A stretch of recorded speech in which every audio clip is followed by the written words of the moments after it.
The myth withdraws into the human breast. The intimate rhythm of German Romanticism, the diastole and systole of its heart, are enthusiasm and metaphysical melancholy. It is the abysmal dialectic of the Manichaean heresy and the perpetual reversal of day into darkness and of night into light.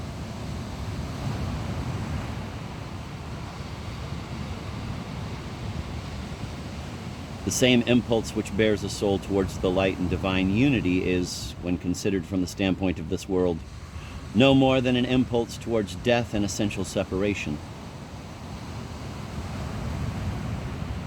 Such is the tragical character of transcendental irony. The perpetual motion of romanticism, the passion that ruins without respite all the objects which it is able to conceive and which it desires. Nature, the beloved, the self, all that is not uncreated, unity and dissolution beyond return. But the enthusiasm is real. It is the endoucement of the troubadours, the endiosada of the Spanish mystics, joy de amor in the Dionysiac delirium.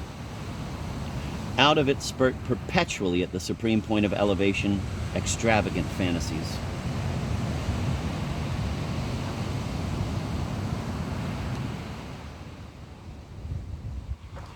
There is romantic gaiety as there is being moved and melted. Moments of relaxation between two contradictory transports, returns to the world.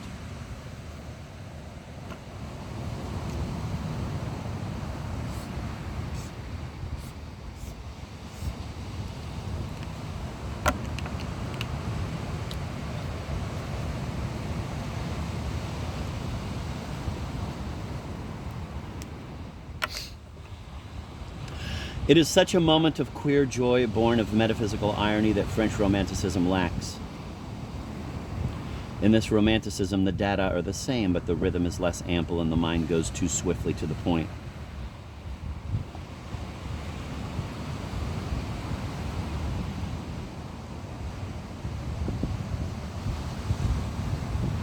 France, during the Revolution and Empire, had no energy to spare for speculation in the realms of the spirit.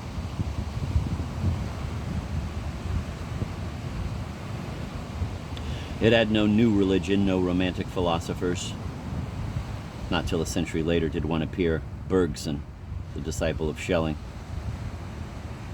Little or no metaphysics and little or no fancy, that superabundance of a mind uplifted by its own drama.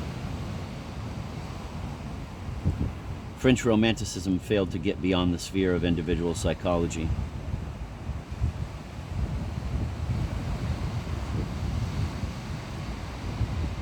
It thus gained in lucidity, and hence, within its narrower purview, was brought more swiftly than the Germans to mournful conclusions.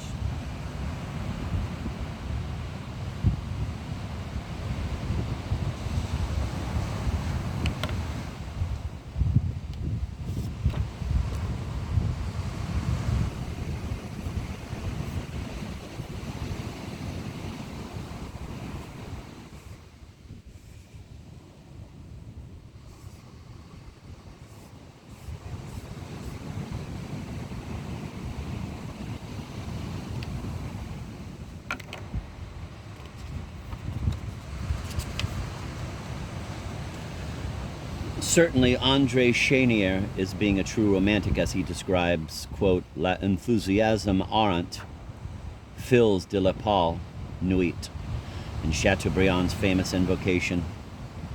Quote, "Arise swiftly, longed for tempests that are to bear René away into the expanses of another life," end of quote, is an unalloyed chant of the passion of darkness. But there was no mystic dawn on the spiritual horizon.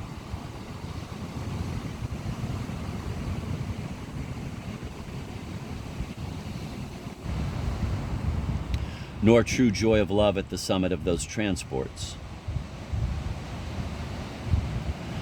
The self was never transcended. It recoiled from the final illusion of a cosmic release. It fell back disenchanted upon the analysis of its own sadness and clear-sighted ineffectuality.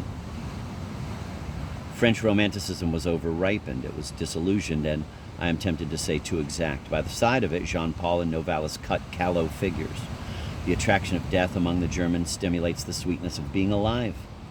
Perhaps this is because a German is more simple and more strongly assured of the reality of another world.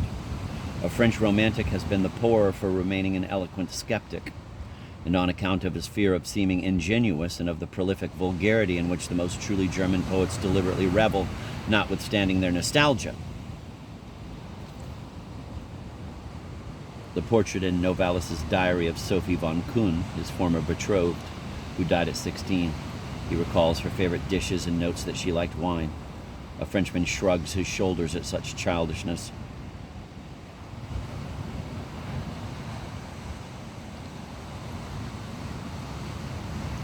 I'm going to reread that last sentence. A French romantic has been the poorer for remaining an eloquent skeptic, and on account of his fear of seeming ingenuous and of the prolific vulgarity in which the most truly German poets deliberately revel, notwithstanding their nostalgia.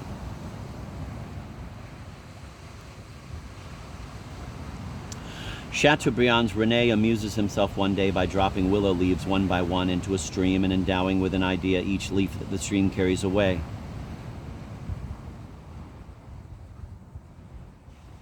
He watches intently for the accidents of which his leaves are in danger. The reader feels he is reading some German poet and expects that the world's treasure will presently be exhibited. But swiftly, the 18th century Frenchman grows aware of how he is behaving and thinks it's ridiculous. Quote, "So this is the depth of puerility to which man's magnificent mind can sink." End of quote. The magnificent mind therefore ends up with an epigram. Quote, "And yet, is it true that many a man will bind his fate to things of such small worth as my willow leaves?" End of quote.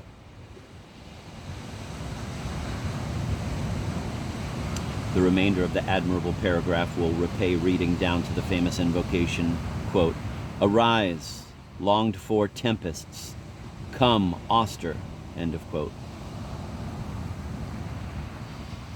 In connection with Chateaubriand's invocation, the Song of Songs says, quote, "Awake, O north wind, and come, thou south, blow upon my garden, that spices thereof may flow out." And Cantico 26 by St. John of the Cross runs, "Come, south wind, that awakenest love, blow through my garden and let odors flow." To the unintentional rationalists that the French romantics were, to the atheists who did not manage to believe in their most consoling fancies, love could not long be, quote, "the ineffable felicity of the superior life," end of quote, that E.T.A. Hoffmann called it, but rather that, quote, "taciturn and ever threatened," end of quote, love that is the subject of Alfred de Vigny's most splendid verse.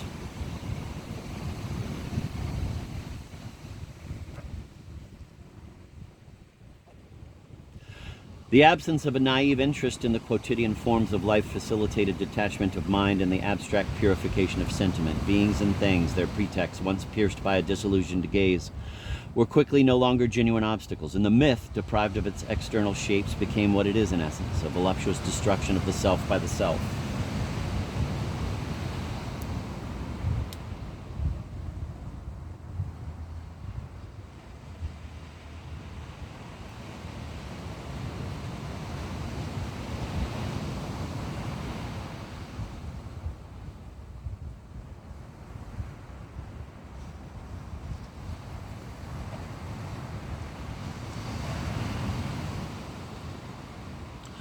Quote, "We have learned better without having experienced enjoyment," end of quote, René says. Quote, "There are still desires and men have no more illusions. Men live with a full heart in an empty world," end of quote. Thereupon, woman herself ceased to be the indispensable symbol of the nostalgia of passion.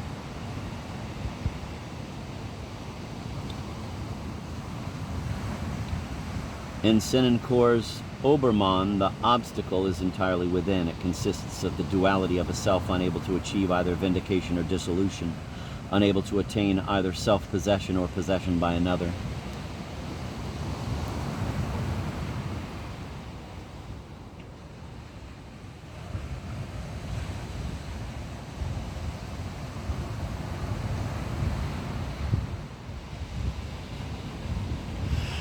We knew that Tristan did not love Isolde for herself, but only on account of the love of which her beauty gave him the image. He, however, did not know this, and his passion was naive and strong. René and Obermann, still more, are unable even to believe in the image.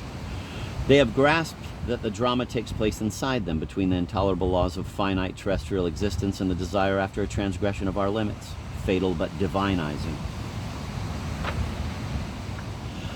Few, however, were the French romantics who attained to this bold, arid, and exact self-knowledge, which is closer to negative mysticism than might be supposed. Most of them reverted in time to the illusions of human love, without being able to recapture the vigorous simplicity of the myth.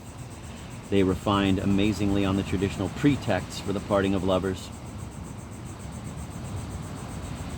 From Le Lys dans la Vallée, the most ingenuous, to Adolphe, the most fully conscious. The pretext is sometimes marriage and honor, or social duty, or virtue, or the lover's melancholic secret, or some religious scruple, or lastly avowed narcissism. The myth became progressively more thoroughly internal.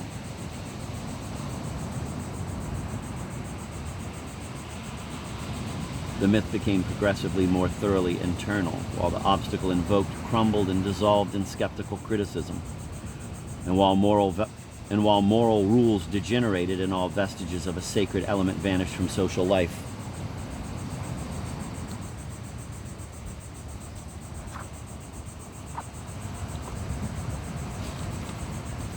Stendhal, or the fiasco of the sublime, a man of the 18th century who had received the mark of romanticism and moving moreover in a highly skeptical world, Stendhal provides the perfect example for an analysis of the profanation of the myth.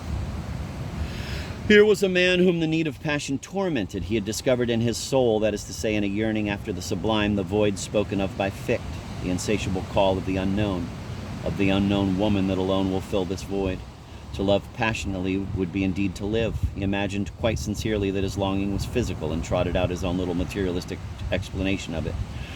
Had he been told that what he felt was but the impress of the myth upon his mind, a habit inherited from European culture and in particular from literature, he would have roared with laughter, for he was convinced that mysticism and religion were dead.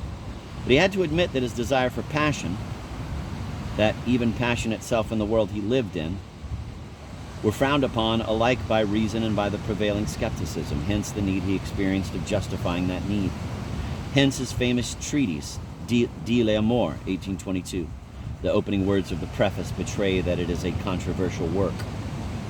Quote, although dealing with love, this little book is not a novel, and above all contains none of the distractions of a novel.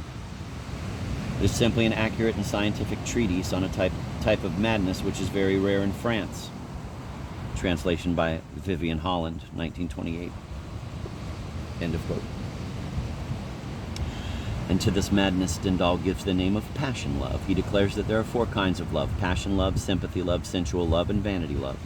It is only the first which finds grace in his eyes. He accounts for it by means of the crystallization theory. I call crystallization that process of the mind which discovers fresh perfections in its beloved object at every turn of events. Thus, in the salt mines of Hallein, near Salzburg, if a bough stripped of its leaves is dropped into the depths of a disused working, it is picked out 2 or 3 months later, quote, with a vast number of spangled, shifting, glittering diamonds, end of quote. On this theory, falling in love is to endow a woman with perfection she does not in the least possess. And why do we do this? Because we need to love, and because the only thing that can be loved is beauty. In more simple language, crystallization is the process by which a man idealizes the woman he loves.